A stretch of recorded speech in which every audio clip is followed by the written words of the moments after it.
Hey, everybody, and welcome to this episode of Unchurned. I'm Josh Schachter, founder and CEO of UpdateAI, and I'm really excited to be here today with Nils Vinje. Nils is the founder and CEO of B2B Leaders Academy, and he's a customer success expert.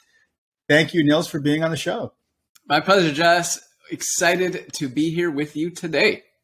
And I'm excited to have you. And as you know, I think our conversation about a year and a half ago was my first endeavor into customer success. So you taught me the very foundations of CS back then. So it's cool going full circle with you. I remember that conversation very well and had a blast and was intrigued by what you were building with UpdateAI. We had a really good conversation. It's been wonderful to get to know you and see the progression of your product and solution and bringing it to market. Thank you.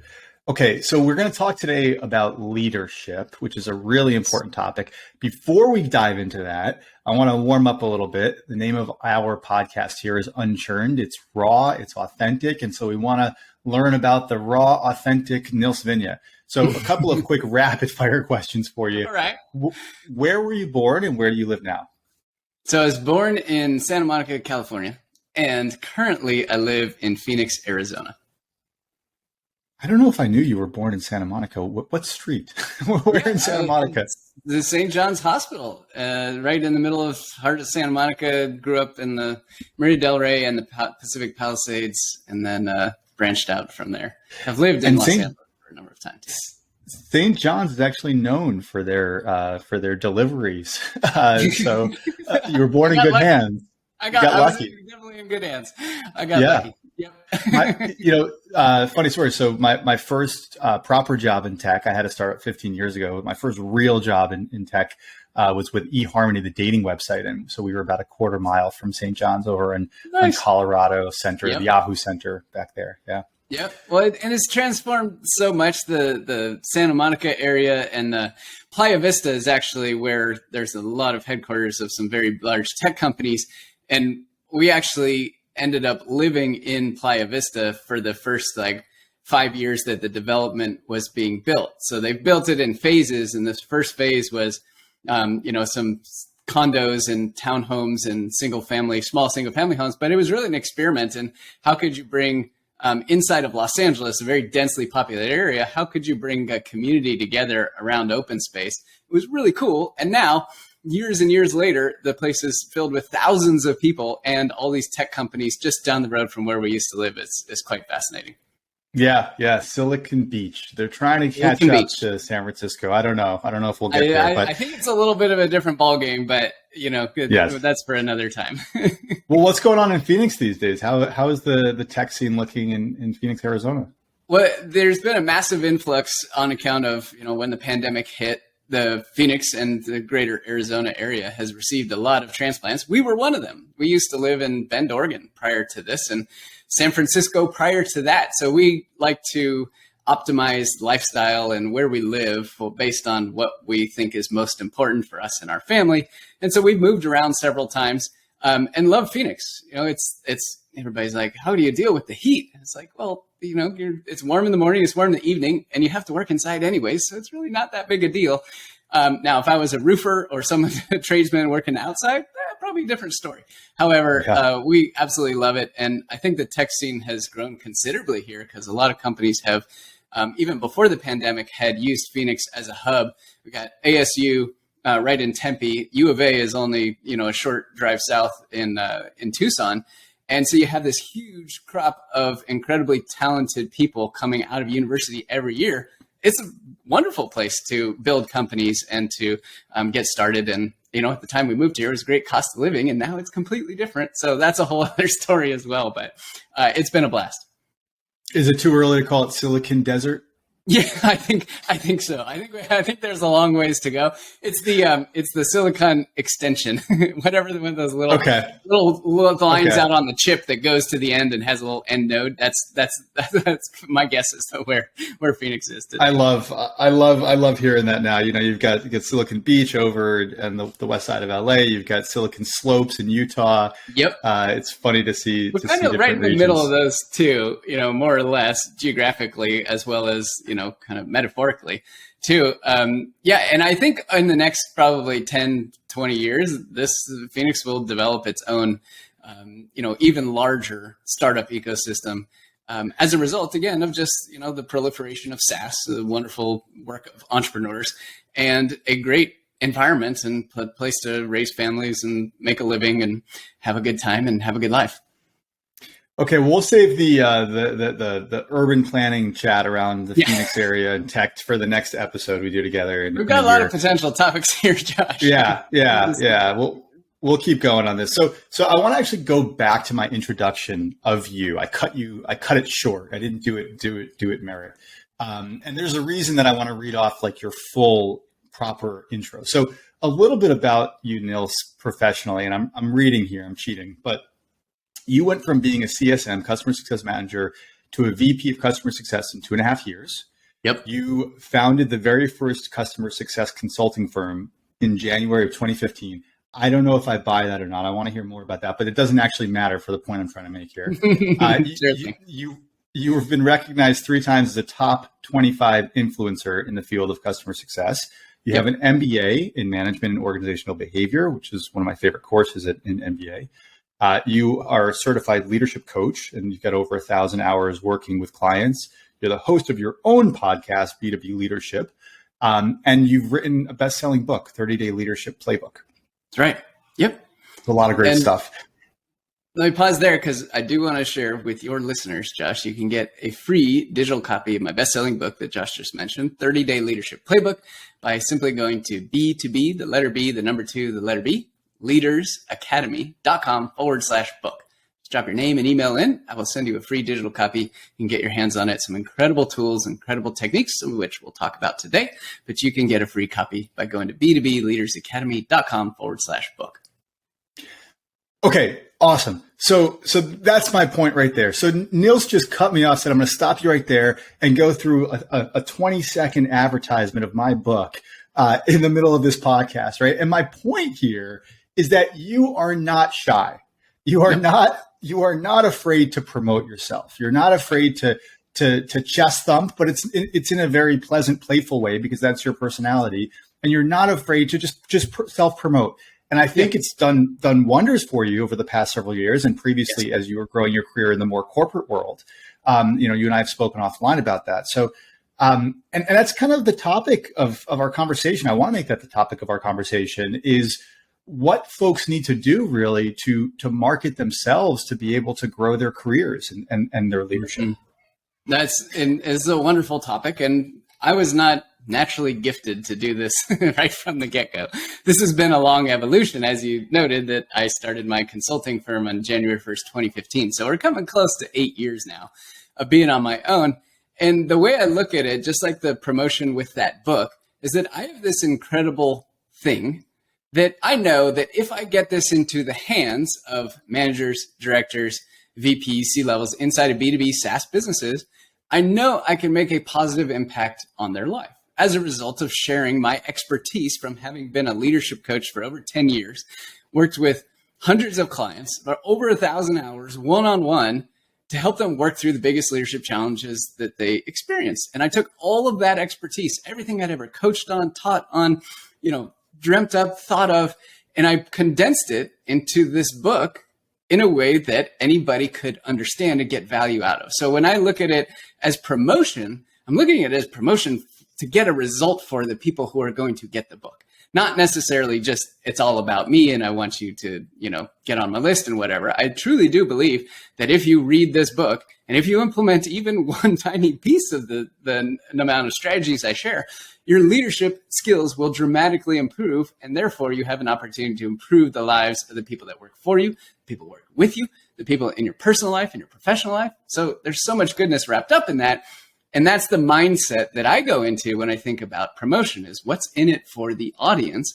And we can have a good discussion about this because from a leadership perspective, inside of a company, we got to start thinking that way. It's not about us. It's about them. So I want to, okay. So this is now like 4, maybe going on 5 minutes now that we're talking about Nils's credentials, right? Like we just had the little commercial break. Then we went through, we read off your background. Then we had the commercial break. Now we're still talking about the book. We're still talking about your 1,000 coaching hours, all these things. I'm still reinforcing it right now, 2 seconds ago, right? Yep. But my point is that I wouldn't do that. I've always felt very uncomfortable talking about myself and my own accolades and celebrating those things. But I really respect that you do, and I think that it's something that I'm looking up to you in this regard. Josh, can I ask you a question though here? Yeah. Okay. Yeah. So, what makes you uncomfortable in those situations where you don't share that? That's a good question. I mean, this is now going to turn into a little bit of a therapy session, right? But that's okay. I think that's really what we need to get into. Because there is a difference between therapy and coaching. But yes, that was a coaching question. What's the difference between therapy and coaching? So and this was one of the most eye-opening things that I found when I decided to become a coach. I did a lot of research, and there was actually one article that perfectly laid out kind of the differences between all these different professions and what they meant. In therapy, the goal, oftentimes, I'm not saying this universally, and I do not knock therapy. I have used it myself in my personal and professional life. It is a very, very valid entire field, and I love it. But there are some things it's better for and other things it's not. So from therapy, in a very general sense, the goal is to go back to the past and work through the situations that happened. And by reliving them, by reimagining different scenarios, by really spending time in the past. Okay, that's the most general explanation I can give of therapy. Now, coaching, on the other hand, there's one simple statement that is universally true across anybody, hopefully, who calls themselves a coach. It is that we acknowledge what happened in the past, but we focus on what we want to have happen in the future. So on the therapy side, we're going to stay in the past and work through it until we feel better about what happened in the past. On the coaching side, we acknowledge that happened. And then we focus on what we want to change to be different in the future. That's the fundamental difference between those two. Interesting. So by my asking you that question, right, number one, I assume that I don't know the reason of why you might feel, uncertain or, not able to fully articulate your credibility, right? I don't know. If I was a consultant or if I was a mentor, if I was somebody who had been through the same experience, I might just in that instance say, Josh, you know what? You should really think about A, B, C, D, E. Here's what I did when I struggled with the same thing. And all I'm doing is telling you my worldly view. I'm not really curious about what's going on inside of your head. So as a coach, let's go into this. Let's go into this now. So, okay. So if I was raised in a family, we were raised in a family that kind of focused on actually my mom, my parents just retired. My mom was a social worker. My father, a physician, not in the business, not in the marketing sales type of realm. Right. So a little bit more kind of softer spoken, a little bit more, I'll call it humility. Not that the opposite is not, being humble, but and then I also just always had stage fright. I had terrible stage fright up until just a couple of years ago. And I worked through that really hard. I worked hard to get through that. And that's actually been probably the biggest advancement in my own, personally professional career is going from that being a weakness to somewhat of a strength almost. But nonetheless, I feel uncomfortable. It feels like gloating. It feels like bragging. And it's probably my mother's voice from my childhood saying, be modest, don't be humble, don't brag, those sorts of things. But I'm not the only one, right, that has the mother in the background. Oh, no, of course not. Yeah. 100%. So that's the background, right? That's the background. Now that's the therapist. Now play the coach for me. So in that therapy piece, if we were going down that, and if I was in the therapist seat, I would probably go back to the relationship that you had with your mother. Right. And the actual language that you used with her and the actual language she used with you. And I would probably even get you to remember, the first time that ever happened. As it was probably pretty visceral when she said that or when it really hit home the first time. Right. And that formed a very strong belief about this is how we talk about ourselves. We do not do ABC. We do DEF. Right. And that belief is still living within you every single day, which prevents you from fully sharing all of your accomplishments in a way because you believe that if I do that, I'm going to be either dishonoring my mother or not living in alignment with the values that I was brought up with and that I think are important. Okay. Yep. Fair. So we could spend years probably as a therapist and a client in that scenario. And on the other side, as a coach, I'm being curious. And if you're willing to engage with me, tell me if you can think of the very first time that actually happened. I'm curious if something pops into your mind about the very first time you remember that feeling. So we're starting with the therapy here, going back to the very first time where there's a point, because remember we have to acknowledge the past, so we're not going to disregard it, but I want to know where that came from. I'm curious is what it is. Where did that come from originally? Sometimes that's a very, very important moment to acknowledge for what it was and when it happened and why it happened. And that helps set us up for what we're going to do instead. You know, I'm not trying to be closed here. I want to be vulnerable, but I can't remember that. It probably was just a little bit more death by a thousand slices type of thing. That's fine. That added up. I can actually go back and tell you the first time that I felt stage fright and how that affected. Yeah. What was going on there? Right? Yeah. So this is funny. So I don't know if I've told this story to anybody. This was the first grade play. Ooh. And it was some kind of like, colonials and Native Americans and something of like one of these like, Thanksgiving types of things. And it was in the auditorium at Brayburn Elementary School. Is that my alma mater? Can you call an elementary school your alma mater? Sure. In Connecticut. And I don't know what my role was. I think I was on the Native American side there. And I had this like moccasin pouch that I was supposed to hand to somebody on stage. And I had like one line when I did that. And I dropped the pouch and I got nervous and embarrassed and I started cracking up on stage. Yep. Mind you, I'm 6, maybe 7 at most. Yeah. And I was just really embarrassed about that. Now, that being said, like my whole family, they all have stage fright too. So maybe there's even a little bit of this, nurture versus nature thing going on too, right? Yep. It's just kind of inherent. Yep. But for me personally, that was a moment that I think just got me off into the wrong track at that early age. And then there were later things in life. And even, kind of like when I was a young professional in my 20s, I would have to make I was a product owner. And so you'd have to go and talk about the new features that you just launched to the company. And my heart would be palpitating. I mean, you would literally see the clothes on my chest moving from my heart pumping so quickly. Wow. Yeah. And now actually I enjoy the spotlight a little bit, to be honest with you. So good. There you go. That's the history. Perfect. And have in those cases much later and even up till now, have you ever seen yourself as that little first grader, on stage, completely frightened by what was going on and dropping the pouch and kind of messing up the lines? Have you seen that image and felt that even now? Yes. Okay. Not now, but a couple of years ago I did. Yeah. Like when I would get really nervous before it started, before I made that switch, recently, I would go up there and be like, all right, don't be that kid.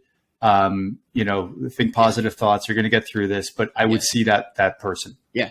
And anytime we say don't do X, Y, Z or don't think about X, Y, Z, that's usually the thing we think about, right? Okay. Don't think about messing this up. And then the only thing your brain hears is let's mess this up. And it is kind of a self-fulfilling prophecy. Okay.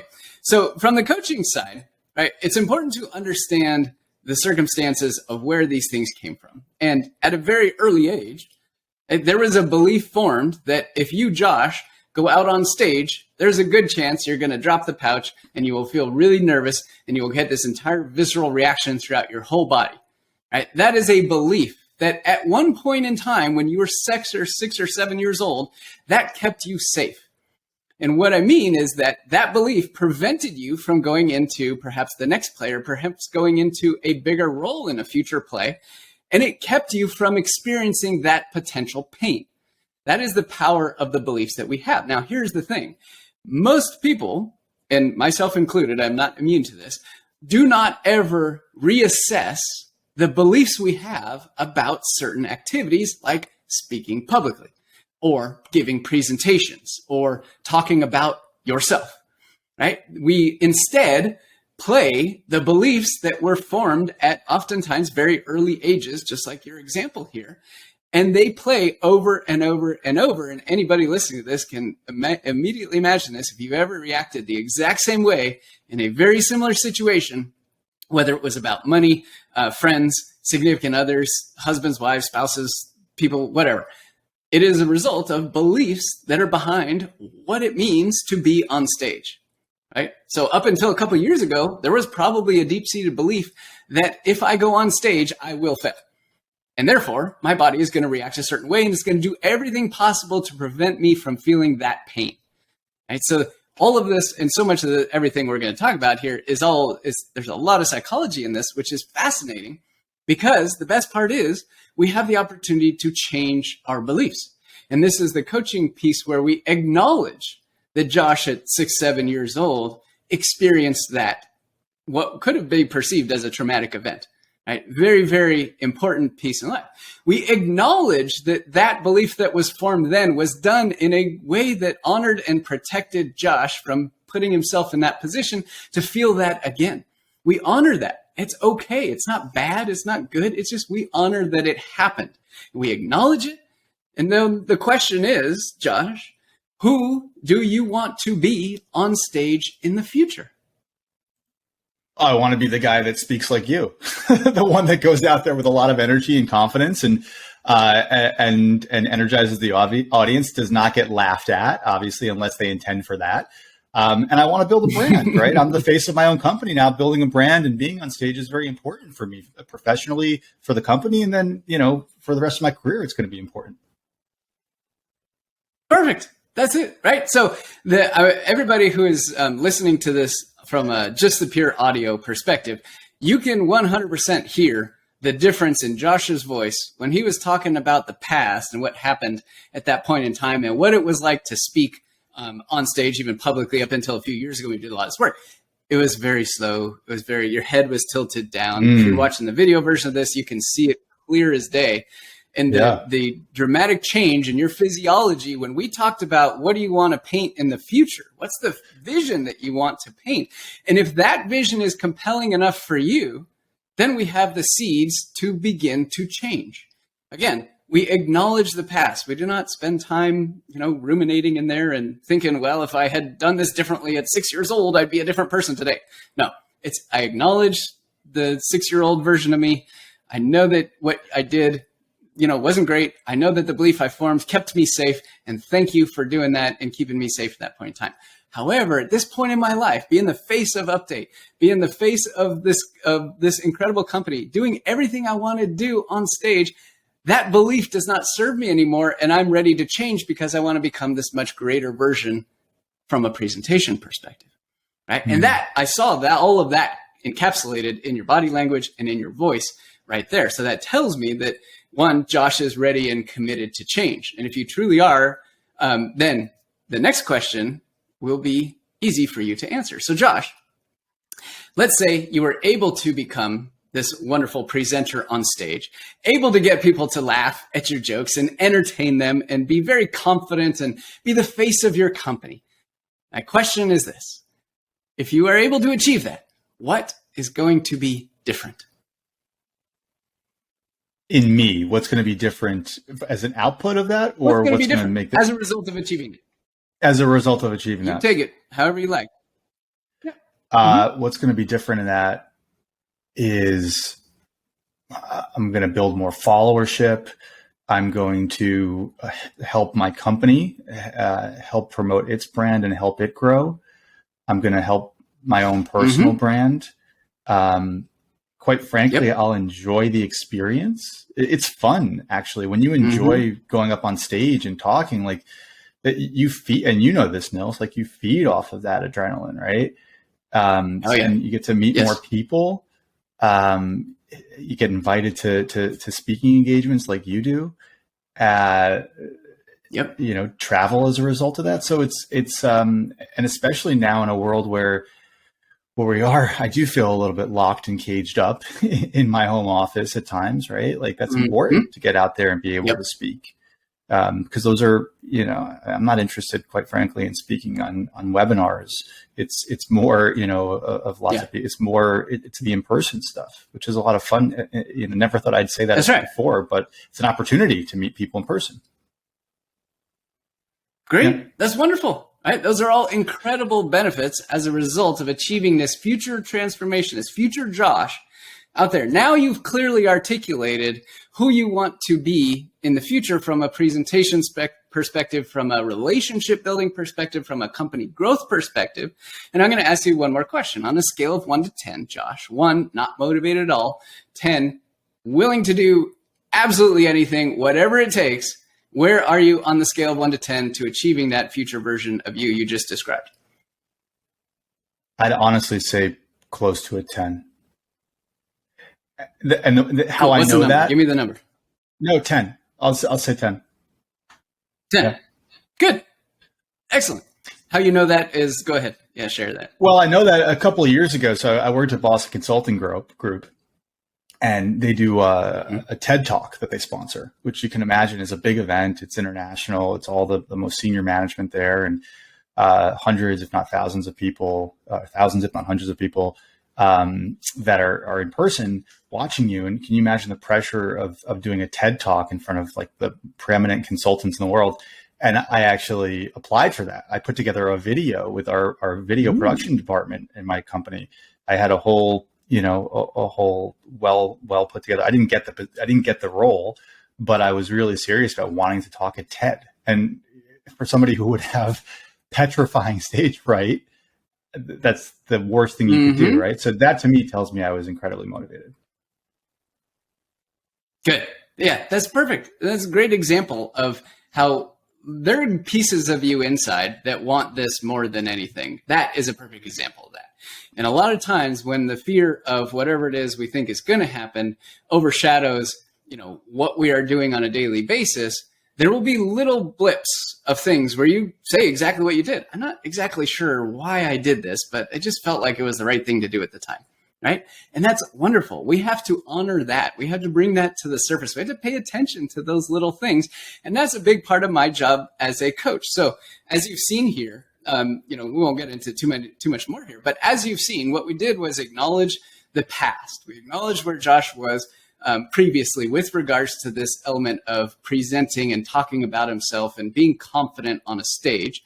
And we acknowledged it. It happens, right? We're not getting it. No matter how much time, effort, and energy we spend on the past, it will never change. So instead, we focused on the future.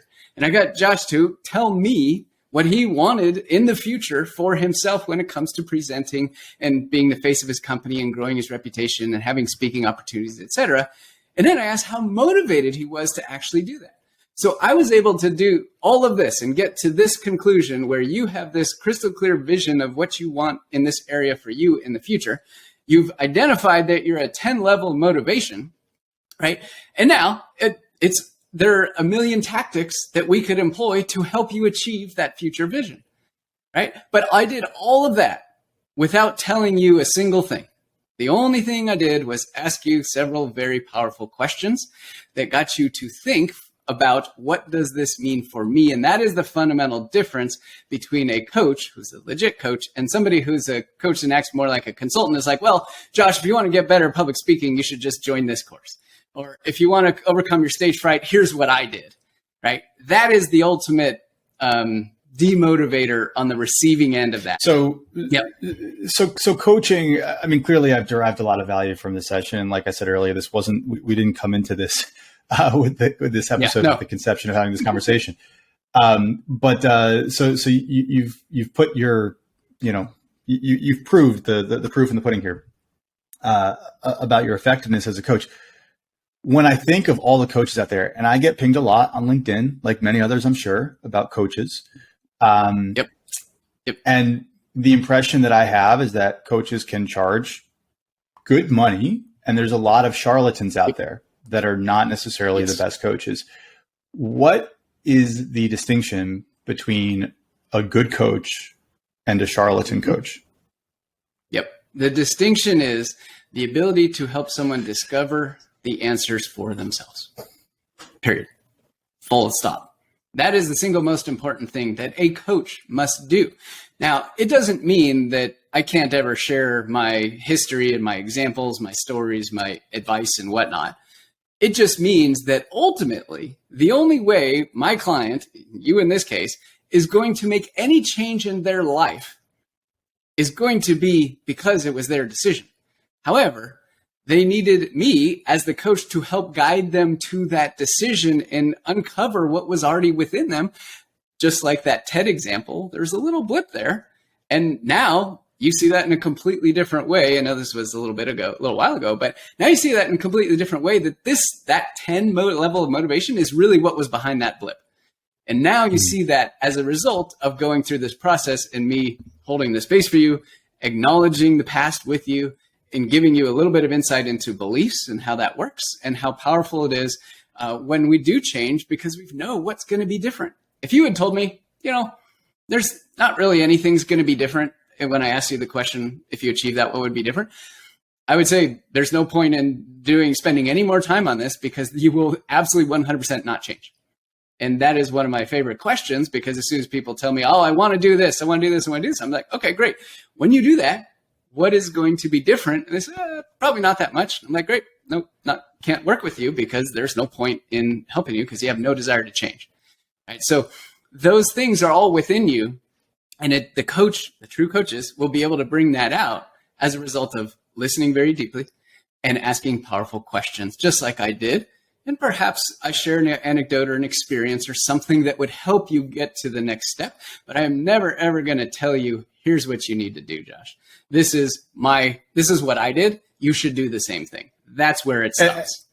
And what you're talking about here, it sounds like to me, is the foundation of exceptional leadership, right? Let's segue a little bit here. But what you're saying is that I need to listen and ask questions and then react based on what's in your best interest, as opposed to pushing my own agenda. So right. let's segue a little bit. You don't matter as a leader. You don't matter. That's right.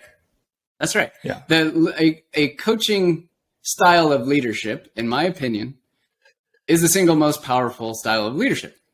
Simply because, as a coach, you don't have the answer. And when you don't have the answer, the only thing you can do is listen and ask great questions. And when you do that, just like you did in this example here, other people discover the answers for themselves. And when someone discovers the answers for themselves, they will be 80% more likely to follow through with whatever they discovered and decided. Period. So do you ever feel as a coach, but also let's tether that now to as a leader, let's assume it's the same hat for a second. Mm-hmm. Are there times where you don't know the answer and you're like, geez, I'm just going to keep asking questions and let them talk through it, but I don't freaking know. How do you deal with that? I'm as every day, and I accept that and I fully embrace that. And being a consultant, my job is to take a framework which I have built around, in particular, customer success, and then in the B2B Leaders Academy, I have a leadership framework. And my job is to take people through these frameworks and have them discover the tools that I've provided. How do they impact and what do they mean to them? Not, here's the step-by-step, is the only thing. This is how you can approach this, but let's talk about how it works in your specific situation.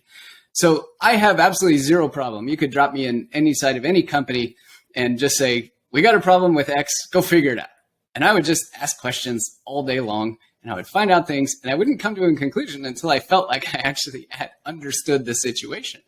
So not having the answer is one of the single greatest challenges that most leaders face, because they got to their position as a result of being the best at their job, or they believed that I was promoted because I was an expert at this. And if I just get everybody to do what I did, I don't care what level we're talking, manager, director, VP, it all happens, then everything will be okay because I was successful. So therefore other people are going to be successful. And unfortunately, that's a recipe for failure.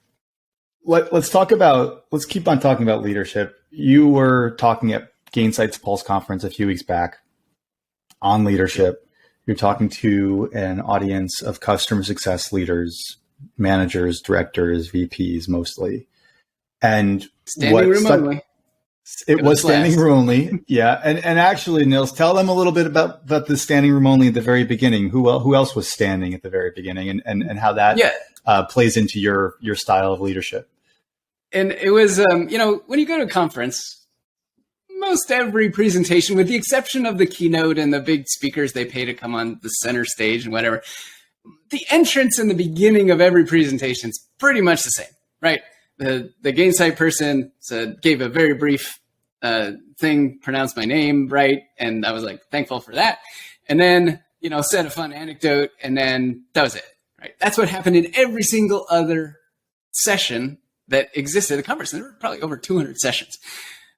When I walked into the room and I, saw the area that I was going to be, if I was just off stage when the person introduced me, it just looked really boring. It just looked kind of sad. Like everybody's going to see me, and they're waiting there and they're waiting there. And then all of a sudden they introduce me and I walk up 3 steps and now I'm on the podium as opposed to, where I was standing a few feet off stage. So it just didn't fit. So I came up with this idea on the fly, where I said, wow, we got an incredible audience here. I had people lined the whole wall in the back and up both sides. And actually shortly after that, they stopped letting people in the room because the absolute max capacity be reached, which was fantastic. And I stood at the end and I told him, I said, you're going to introduce me up there and I'm going to stand back here in the very back. And I didn't know what I was going to do at that time. I just said, I'm going to stand in the back. He's like, okay, whatever. So he introduced me up front. The mic guy flips on the mic. So I go live and everybody claps. And then I wasn't there. I wasn't up front. Everybody's like, what's going on? And I let it hang for like 2 seconds and I just didn't say anything. And then I said, good morning, everyone. And everybody turned around. They kind of realized that there was sound coming from the speakers in the front, but I was all the way in the back. So they turned around and said, you know what? Everybody who's in the center of the aisle, reach out and put your hands out. And everybody else, I want you to cheer like this is the most incredible event that you've ever been to. And I ran down the aisle like a crazy person, slapping high fives all the way. And in all honesty, it did feel like I was fulfilling a lifelong dream to be a contestant on The Price is Right and get that call from Rod Roddy to run on down and be on Contestants Row. So it was a part of just bringing my personal flair to that environment and doing things differently. And it completely changed the energy of the room in the very beginning of the presentation. That was my ultimate goal. Because I focus a lot on energy in presentations. And if I can grab people and bring them in and be like, wow, this guy's different. Hold on, I'm going to pay attention to what he says. Even before I started talking, then I've, won their captivation at that point in time. And you did. There was a ton of energy in the room. And I think from there, then your energy fed off of that. And it was a great flywheel. Yeah. So one of the first things that you started talking about was, well, you took up a little bit of a pulse of the crowd and described 2 different types of customer success leaders. And we know that the tenure of CS leaders is pretty short-lived, unfortunately. It's within 18 months is the average tenure of a CS leader. And that's just the constant pounding. It's short. It's short, yep. Right? And so then there was, the interactive, I think the mobile app for the conference that people could engage with. Mm-hmm. And you posed the question, here's leader A and leader B, and I don't remember the exact specifics, but leader A lasted 16 months, fledgling type of thing, and then went on laterally to the next job or whatever. Leader B has thrived, right? Maybe they were promoted in 2.5 years from a CSM to a VP, like other people I know. Right? Yep. But so what's the difference between those 2 leaders, by word cloud association? What's the one word that comes up that people think? Okay, and I actually have this in front of me right now, Nils. A photo of that word cloud. Before we get into the word, and that everybody thought. Well, I want to tell people what thought about what the word people thought was. You remember those? Well, we'll get to that one sec. But the reason why I use those 2 examples of the 2 polar opposite experiences as a CS leader, and the way I did it was getting them to imagine themselves in that space. I could get up there on stage and tell people how to feel, but that's not nearly as powerful as getting them to actually feel it if I create the environment with which I want them to feel and is specific around what I want them to feel. So that was what I did. I used the term imagine. Imagine you are this leader. And here's the constructs, here's the setup. Imagine how that feels. I said, imagine what it feels like in your gut. So I literally had them feel inside of their gut what it would be like if they received this terrible question from the CFO after 18 months, which is, what do you do here? Right? And I've sadly faced questions very similar to that, and I know what it feels like. So I wanted them to really feel that, but I also wanted them to feel the complete elation on the other side, where the CFO comes to them and says, well, after a year, what resources do you need to grow our NRR by 8 points over the next year? Right? Totally different world. So I could have painted that a lot of different ways. I chose to use the feeling piece, building off the energy, because I wanted to captivate them and take them on a little bit of a roller coaster and engage them. So they're like, whoa, where is Nils going? I have no idea, but this back and forth is just keeping me interested. Right? So that is a big part of the presenting piece, and something I've done in my presentations and I champion across the board is the contrast is really important. So when I ask the audience, you point out something good, I think. Tapping into that imagination and tapping into that belief system. Mm-hmm. And when I was in consulting, a lot of times, I do know how powerful it is. A lot of the presentations, the framework that we had for presenting to executives, here's this high stakes project that we're working on, that we're proposing that you work on. And here are the different conditions and hurdles that will have to be met in order for this to be successful. And some of those things were pretty outlandish and moonshots, right? But the way that oftentimes some of the better partners would present it is they would frame that slide up as what we need to believe. Here's what we need to believe, right? And let's suspend the disbelief for a second. Let's take off our cap of being a company controller or whatever the case is. And here's what we need to believe. Let's go into this land together. And immediately it just shifts the mindset. Yeah. And it's similar to your approach here. Okay. Now that being said, I've got the word cloud in front of me, but if you remember the responses, then shoot. I remember, well, the single most common response, in other words, the biggest word on the word cloud about the difference. I asked the audience, what is the difference, the fundamental difference between these two leaders that I told them to imagine? The one that is in, terrible shape with the CFO and the one that's in golden person shape. And the single greatest word that people wrote was data, which I was not surprised about. I'm curious, were you surprised to see data on there? Is that what you thought? And did you even I was a little bit surprised. I would have probably done a little bit softer skills, but communication, by the way, was the second largest, and knowledge was the third. Okay, good. Yeah. But data was the first, right? That was it up there. And communication then there. And so the audience is going down this path and they see this giant word data on the word cloud. And they're thinking, because if you have data, of course your CFO is going to want to give you whatever resources you need, right? It makes total sense. And that's at the point where the next slide, I said, it really comes down to one single thing. And it's not about data.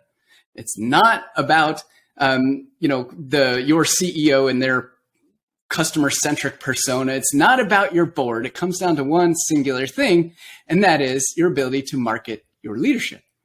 So what I did in that moment was completely change. They were going down this data path. Data is the source of all of our solution to all our problems. And I said, let's do a 180. No, it's not. You could have the greatest data in the world. If you can't market that data, it is absolutely meaningless. So then that was what I called my surprise in the presentation. Again, making sure that they were with me the whole journey and going on this roller coaster of positive, negative. And then they get hit with this surprise and they're like, whoa, I hadn't thought about that before. Wait a second. What is Nils going to say next? And then I went into the 3 steps to market your leadership. And that was the core of the content for the presentation. And a number of people came up to me afterwards and said, this clearly articulated exactly the problem that I'm having. I said, great. Use these tools, grab a copy of my book, b2bleadersacademy.com/book, go to Pillar 3, Leading with Communication. There's some additional tools in there. And if you want to go deep, come work with me in the B2B Leaders Academy. I will help you overcome these challenges. Right? And it was just such a wonderful response because I was speaking to the challenges that people were experiencing, but couldn't articulate why they were getting looked over for promotions or looked over for decisions being made. And this was it. And it was not the thing that they expected at all. Wow. I'm going to save the pillars, going in deep diving into the pillars for our next conversation, Nils. I think we've covered a lot of content. We did cover a lot. I want to confirm though, what, so are you saying that the most, or at least one of the most important things about being an effective leader is to market yourself and to market your leadership? Market your leadership, 100%. You cannot, doing the work as a leader at whatever level you are, it's not enough, period. It is not enough. So you therefore have to market your leadership. If you are not marketing your leadership or you don't know how, that's a big part of my job. That's what I love to help people with. Get the book, come join me in the B2B Leaders Academy, where we talk about this all the time. And I have specific tools and agendas and structures to help you step by step go through it to be able to be confident in marketing your leadership. And when you do, you get more opportunities. You get opportunities for promotion, more projects, more resources. But it takes that overcoming some of the fear we talked about in your particular case before, which a lot of people have. How do I talk about myself without tooting my own horn or sounding like I'm bragging? And there are incredibly effective ways to do it in a way that feels authentic and good to you. And absolutely 100% we can put that together.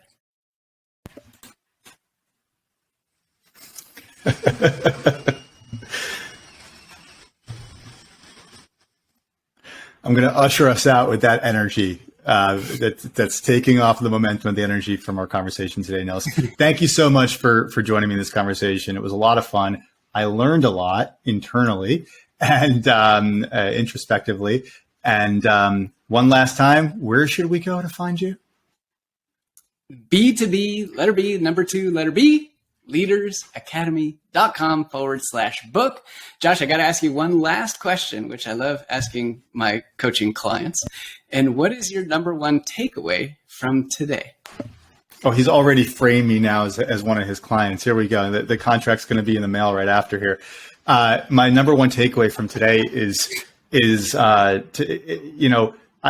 something we didn't touch on it, but acknowledge the past frame that you were in that was holding you back and appreciate it. It protected you at that time, but it doesn't need to protect you there today, and move beyond it.